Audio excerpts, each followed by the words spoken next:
నీ పెద్ద కొడుకుని ఎప్పుడో కొడతా. ఎందుకురా? స్కూల్లో నా మీద పెత్తనం చేస్తున్నాడు. అయితే ఏం కాదులేరా, అన్నయ్యేగా. అమ్మా, వీడు స్కూల్లో పదే పదే అమ్మాయిలతో మాట్లాడుతున్నాడు. ఏరా? అవును, వాళ్ళు మాట్లాడిచ్చారు కాబట్టే మాట్లాడా. అయినా వాళ్ళు నా ఫ్యాన్స్. ఏరా, అప్పుడే ఫ్యాన్సా? ఫ్యాన్సా వీడు బొందా. వాళ్ళందరి దగ్గర డబ్బులు తీసుకున్నాడు వీడు. అవి తిరిగి ఇచ్చామంటున్నారు వాళ్ళు.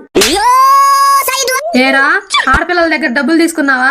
మరి మగ పిల్లలు ఎవరు ఇవ్వట్లేదమ్మా, ఏం చేయమంటావు? అమ్మా, ఇలా కాదు గాని నువ్వు అను. వీడిని నేను దారిలో పెడతా.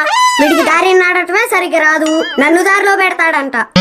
ఏంట్రా, నా తడాకా చూపించమంటావా? నాకు ఇప్పుడు టైం లేదు, మళ్ళీ వచ్చి చూస్తా.